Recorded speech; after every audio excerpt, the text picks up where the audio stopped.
नमस्कार। इस channel unheard journalist पर आपका स्वागत है। तो इस वीडियो में अगले 5 मिनट के अंदर हम समझने वाले हैं कुछ नॉर्म्स ऑफ जर्नलिस्टिक कंडक्ट। ये नॉर्म्स बेसिकली कुछ ऐसे प्रिंसिपल्स होते हैं, कुछ ऐसे एथिक्स होते हैं जो कि हर जर्नलिस्ट पर, हर न्यूज ऑर्गेनाइजेशन पर लागू होते हैं। ये ऑफिशियल डॉक्यूमेंट जिसकी हम बात कर रहे हैं, ये प्रेस काउंसिल ऑफ इंडिया द्वारा जारी करी गई थी और इस डॉक्यूमेंट को बेस ऑफ जर्नलिज्म कहा जाता है। इसमें टोटल 42 नॉर्म्स हैं और उसके अलावा और भी कई सारी गाइडलाइंस इसके अंदर दी गई हैं। तो उन 42 नॉर्म्स में से कुछ 5 को आज हम डिटेल में समझने वाले हैं with the help of some real life and ironical examples. So let's continue with this video.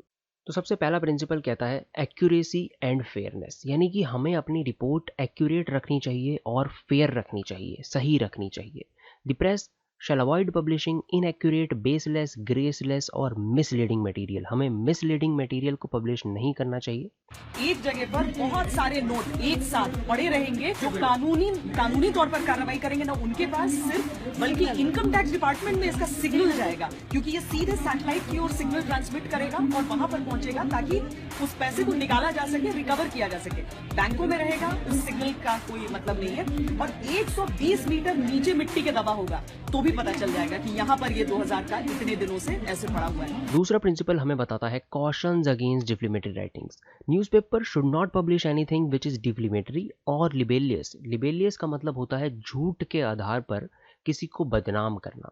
Unless after due verification there is a sufficient reason or evidence to believe that it is true and its publication will be for public good।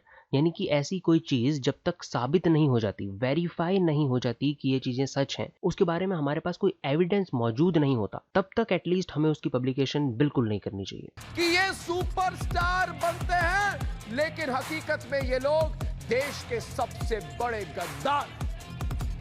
हाँ, ये गद्दार है, पाकिस्तान पसंद गद्दार है ये। हाँ, ये भारत में पाकिस्तान के एजेंडे पर और पाकिस्तान के एजेंडा का प्रचार करने वाले गद्दार हैं। तीसरा प्रिंसिपल हमें बताता है कंजेक्चर, कमेंट और फैक्ट के अंदर क्या डिफरेंस मेंटेन रखना चाहिए। Newspaper should not pass on or elevate any conjecture, speculation or comment as a statement of fact. हमें अपने कंजेक्चर्स को, अपनी स्पेकुलेशंस, अपनी प्रिडिक्शंस को और अपने पर्सनल कमेंट्स को as a statement of fact नहीं पेश करना होता है कि जो बात मैंने किसी के बारे में कही है, जो मुझे लग रहा है, उसे हम as a statement of fact नहीं बता सकते। और जब इस लॉबी ने सुशांत सिंह राजपूत को काम देना बंद कर दिया, तब जाकर धीरे धीरे वो अवसाद की स्थिति में आ गए, आर्थिक तंगी में आ गए और मुमकिन है कि उनके डिप्रेशन की यही वजह थी। चौथा प्रिंसिपल हमें बताता है कास्ट, रिलीजन और कम्युनिटी के बारे में जब हम रिपोर्ट कर रहे हों तो किन किन बातों का हमें ध्यान रखना चाहिए। एन एक्यूज्ड और a victim shall not be described by his cast और कम्युनिटी।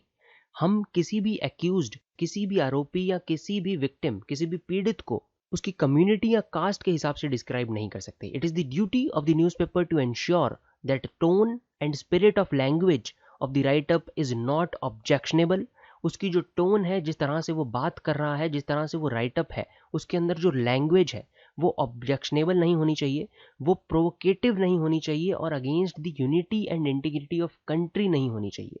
कोरोना वाली फैक्ट्री यानी तबलीगी जमात का आका मौलाना साहब किसी शातिर अपराधी की तरह अपने पत्ते बिछा रहा है, तो तबलीगी नहीं, तालिबानी जमात वाले मौलाना साहब, तालिबानी सोच रखने वाले मौलाना, तालिबानी सोच रखने वाले जमात के मुखिया मौलाना साहब, तबलीगी नहीं, तालिबानी जमात। मैं इसलिए कह रहा हूं क्योंकि तालिबानी मानसिकता की सोच रखते हैं पूरे देश में। इन्होंने सुसाइड बमर एक तरह से बनाकर भेज दिए। भारत के नौकरशाही में जिहाद नहीं चलने देंगे, अपने ही देश के आस्तीन में नाग नहीं पलने देंगे। पांचवा प्रिंसिपल हमें एस्ट्रोलॉजिकल प्रेडिक्शंस के बारे में बताता है।